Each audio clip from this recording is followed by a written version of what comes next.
Yang terhormat Ibu Kepala Sekolah, Bapak Ibu Majelis Guru yang berbahagia, mengucapkan alhamdulillah bersyukur kita kepada Allah Subhanahu wa taala. Salam kepada Nabi Muhammad SAW dan ucapkan Allahumma shalli ala sayyidina Muhammad wa ala sayyidina Muhammad. Mudah-mudahan kita dapat bersama dengan pasangan yamin ya rabbil alamin. Bapak Ibu yang berbahagia, sesuai dengan apa yang disampaikan oleh Ibu Kepala Sekolah subuh tadi, bahwa hari ini sepulang siswa dari sekolah akan mengadakan pertemuan sebentar, yaitu menyambung kegiatan pembahasan tentang pembelajaran mendalam yang seminggu yang lalu sudah disampaikan oleh Ibu Kepala Sekolah. Nah, hari ini masih juga Ibu Kepala Sekolah selaku narasumbernya, tanpa memperpanjang waktu, disilakan kepada Ibu untuk membahas materi pertama ini. Terima kasih. Secara ulang atau tapi nanti langsung ke penjelasan visi-misi saja.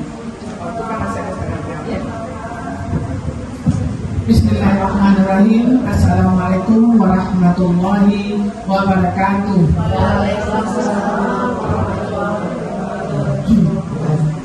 Yang saya hormati dan saya muliakan Bapak Ibu Majelis Guru, pertama dan utama sekali mari kita ucapkan puji syukur kita kepada Allah Subhanahu wa taala. Pada siang hari ini kita dapat berkumpul di Aula SD 1 Bintan dalam rangka sosialisasi pembelajaran mendalam yang 3 minggu yang lalu sudah kami dapat dari narasumber dari Dinas Pendidikan dan kami sudah melaksanakan TOT. Nah, sekarang kami sebagai kepala sekolah wajib mensosialisasikan hasil yang kami dapat 3 minggu yang lalu. Baiklah Bapak Ibu, yang pertama kemarin juga sudah kita singgung, yaitu kita masuk dulu yaitu pengantar modul, yaitu yang pertama petunjuk penggunaan modul ya, yaitu pembelajaran mendalam. Pembelajaran mendalam itu sama dengan deep learning, ya kan? Nah, deep learning itu bukanlah kemarin bukan kurikulum, tetapi adalah suatu pendekatan. Pendekatan apa kemarin Bu? Nah, pendekatan strategi pembelajaran di dalam proses pembelajaran di dalam kelas. Itu sebetulnya deep learning. Jadi kita garis bawahi bahwa deep learning itu bukanlah kurikulum, tapi adalah strategi kita. Kemudian dalam modul 1 itu kami kemarin mempelajari 5 modul ya. Sebagai kepala sekolah dia harus membuat program ya. Kalau guru nanti itu proses pembelajaran membuat FPP, tetapi saya hanya menyampaikan modul yang saya dapat bersama tutor yang ditunjuk oleh Dinas Pendidikan. Yang pertama kemarin ada pembelajaran mendalam atau yang dikenal dengan deep learning. Kemudian di deep learning ini coba kita buka Nora di service training 1 no? Yang pertama.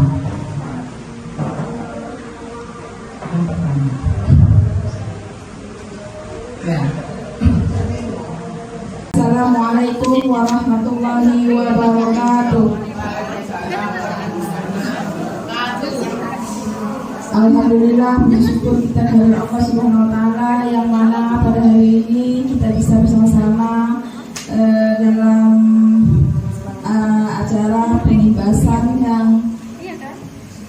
beberapa hari yang lalu kami sama Bu Yu bisa pelatihan yaitu PM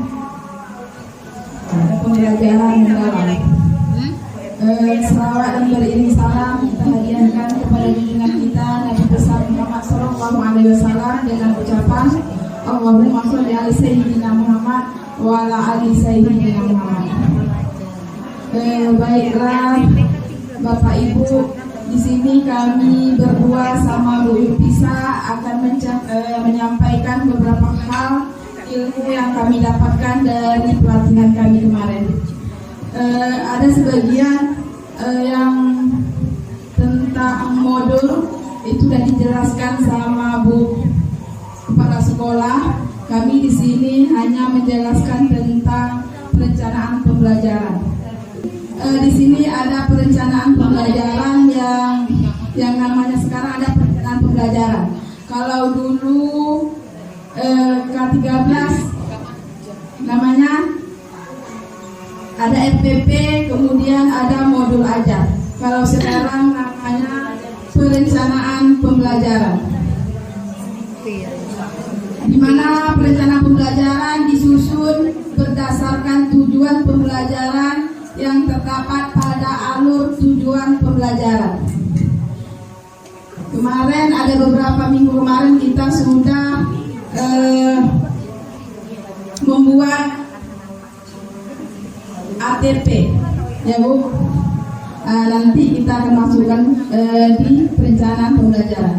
Kemudian perencanaan pembelajaran dirancang dengan memperhatikan beberapa faktor seperti murid yang berbeda, lingkungan sekolah, ketersediaan sarana dan prasarana pembelajaran dan lain-lain. Ini yang diperhatikan. Kemudian ada hal-hal yang diperhatikan dalam perencanaan pembelajaran, yaitu yang pertama adalah identifikasi. Apa saja ada identifikasi itu? Yang pertama yaitu mengidentifikasi kesiapan murid. Kemudian memahami karakteristik materi pembelajaran. Yang ketiga, menentukan dimensi profil kelulusan. Kemudian nanti Bapak Ibu, di sini kita di identifikasi kita akan menentukan identifikasi dimensi profil kelulusan kan ada 8. Apakah semuanya kita masuk? Tidak Bapak Ibu, bisa kita pilih beberapa saja. Dimensi kelulusan Bu, iya. Tidak semuanya kita masuk. Ada 28, ada 3, ada 4 ya. Minimal 3 bisa. Minimal 3 Bapak Ibu. Yang 8 kemarin Bu. Yang 8 yang diterangkan sama Ibu Bu Kepset, yaitu dimensi kelulusan. Profit ya. Minimal 3 Bapak Ibu. Kan di situ kan ada 8 kan. Pertama kan keimanan dan ketakwaan kepada Tuhan Yang Maha Esa. Dan kita masuk lagi desain pembelajaran. Yaitu yang pertama menentukan tujuan pembelajaran. Kemudian yang kedua kita menentukan kerangka pembelajaran. Kita masukkan ke sana adalah praktik pedagogis, kemudian kemitraan pembelajaran, kemudian kita masuk lingkungan pembelajaran dan pemanfaatan digital. Kemudian bagian C-nya yaitu pengalaman belajar. Dari pengalaman belajar di sini kita akan memasukkan yang pertama adalah merancang menu pembelajaran dengan prinsip berkesadaran, bermakna dan mengembirakan. Kemudian nanti kita akan masukkan lagi mendeskripsikan pengalaman belajar, yaitu memahami, mengaplikasi dan merefleksi. Yang terakhir yaitu ada asesmen. Ada asesmen yaitu ada 3. Kemudian asesmen pada awal pembelajaran. Kemudian yang kedua ada lagi asesmen pada proses pembelajaran. Yang ketiga adalah asesmen pada akhir pembelajaran. Kemudian ada lagi praktek pedagogis, strategi dan model dan metode. Yang pertama adalah pembelajaran berbasis masalah. Ini pembelajaran berbasis masalah ini seperti PBL, iya. Yaitu solusi dari masalah yang kita buat. Kemudian kalau yang kedua adalah pembelajaran berbasis proyek, yaitu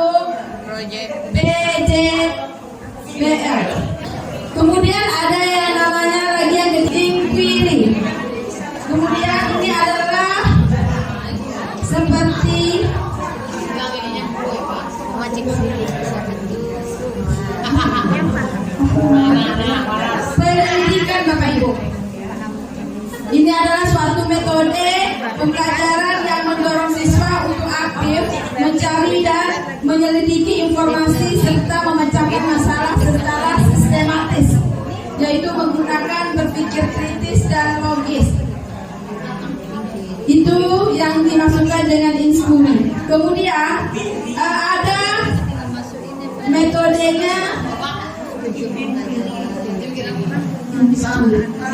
Kemudian metode yang harus kita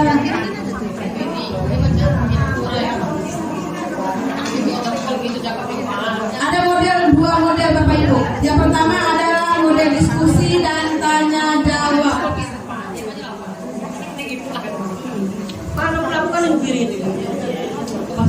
Baiklah, disambung sama Bu Yulisa. Ada Bu Yulisa kami. Mas, kata Zina dia memang bisa terperlu.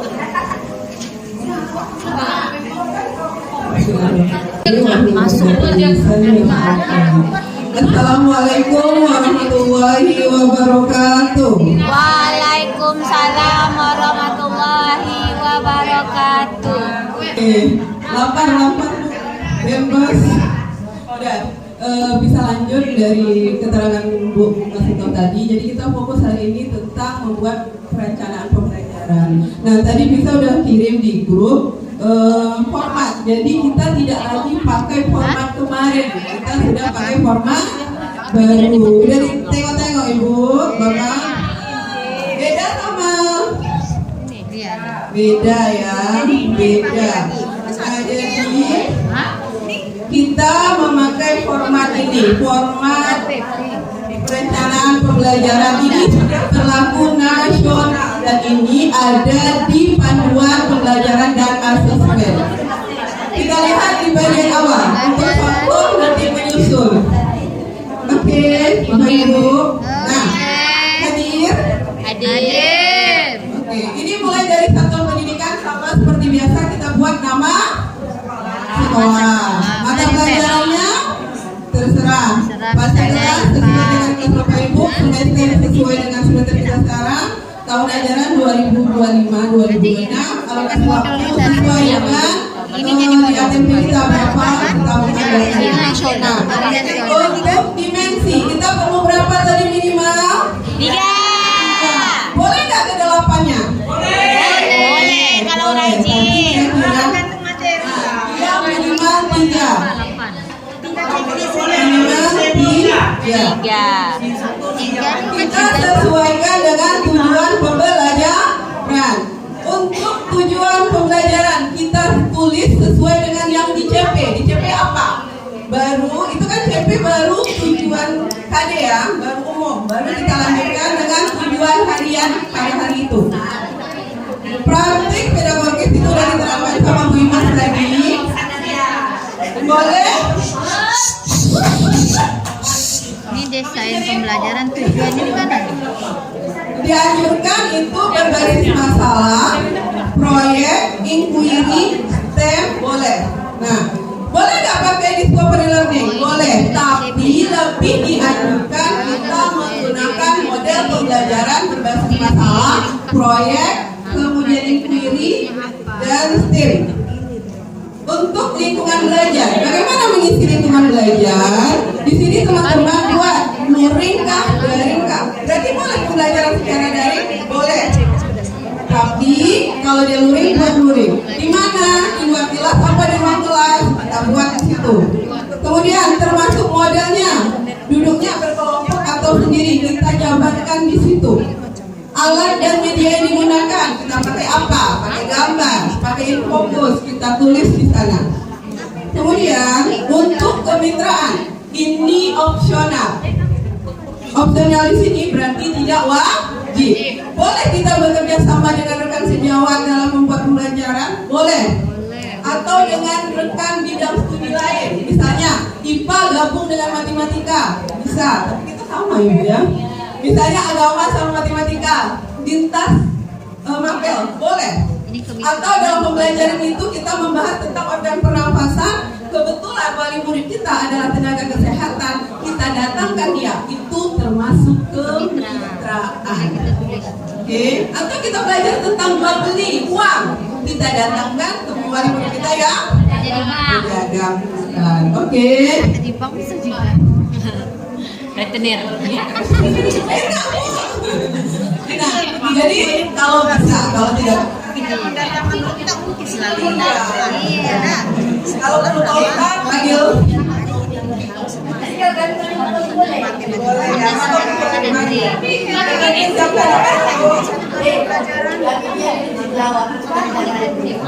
Oke, kemudian untuk pemanfaatan digital di sini kita luruskan itu bukan harus wajib ya teman-teman, tidak wajib. Kalau memang ada bisa kita gunakan lebih baik. Tapi kalau memang tidak memungkinkan di sekolah kita penggunaan pemanfaatan digital tidak dipakai tidak apa-apa. Pembelajaran dalam tetap bisa berjalan. Nah, apa yang diperlukan dalam pemanfaatan digital? Kita bisa menggunakan video, Canva, aplikasi-aplikasi game itu termasuk dari pemanfaatan digital. Lanjut. Nah, ya kalau tidak ada kemitraan pemanfaatan digital kita stream. Oke. Kemudian untuk pengalaman belajar ini masuk ke kegiatan pembelajaran mulai dari kegiatan awal, mulai lagi kegiatan inti, lanjut di penutup. Nah, diharapkan di pengalaman belajar ini prinsipnya ada. Prinsip apa itu? Berkesadaran, bermakna dan menggembirakan. Jadi nampak kegiatannya di situ. Awal proses lagi. Ini pengalaman belajar. Asesmen. Di sini panjang lebarnya berarti yang